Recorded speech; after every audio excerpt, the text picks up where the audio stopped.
संगीत विषय से संबंधित अन्य जानकारी प्राप्त करने के लिए सब्सक्राइब करें शिमला म्यूजिक मस्ती। और हमारा आज का विषय है स्वर। संगीत चाहे भारतीय हो या पाश्चात्य, स्वर पर आधारित होता है। नाद और स्वर एक दूसरे के पर्यायवाची हैं। संगीत के विषय में बड़े सुंदर शब्दों में कहा गया है कि नियमित आंदोलन संख्या वाली ध्वनि स्वर कहलाती है। यह ध्वनि कर्ण प्रिय तथा मन को रंजकता प्रदान करने वाली होती है। इसी ध्वनि को संगीत की भाषा में नाद या संगीत उपयोगी स्वर कहते हैं।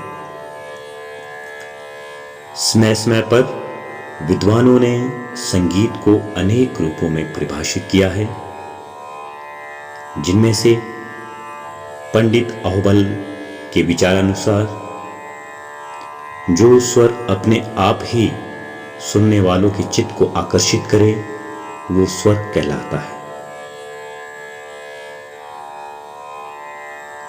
उसी प्रकार पंडित शारंगदेव कृत संगीत रत्नाकर में भी स्वर को इस प्रकार परिभाषित किया है कि श्रुति के पश्चात तुरंत उत्पन्न होने वाला नाद जो सुनने वालों के चित्त का स्वयं ही रंजन कर सकता है वह स्वर कहलाता है।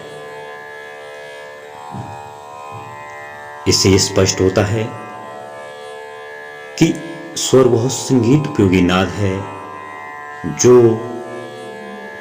श्रुति यंत्रों द्वारा स्वयं पैदा होता है, जिसकी आवाज स्थिर और गूंजदार है, जो मानव चित्त को प्रसन्न करने वाला है, जो राग का जनक है और जो आत्मा की भावाभिव्यक्ति का साधन है, उसे स्वर कहते हैं। हमारे संगीतकारों ने 22 श्रुतियों में से 12 स्वर चुनकर अपना गायन कार्य प्रारंभ किया। इन 12 स्वरों में से 7 स्वर शुद्ध और 5 विकृत माने जाते हैं। शुद्ध स्वर, जब स्वर अपने निश्चित स्थान पर पहले से ही स्थित होते हैं तब उन्हें शुद्ध स्वर कहते हैं। इन 7 शुद्ध स्वरों में सा और प स्वर अचल स्वर है।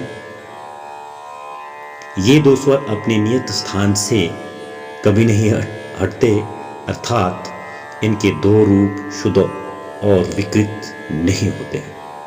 विकृत स्वर सा और प स्वर के अतिरिक्त रे, ग, म, ध, नी ये 5 स्वर अपने नियत स्थान से हटते हैं, अतः इन्हें चल या विकृत स्वर कहते हैं। विकृत शब्द का शाब्दिक अर्थ है अपने स्थान से हटा हुआ।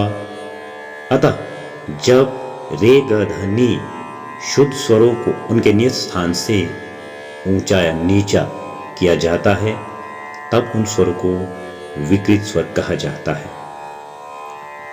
विकृत स्वर के 2 भेद हैं, कोमल और तीव्र।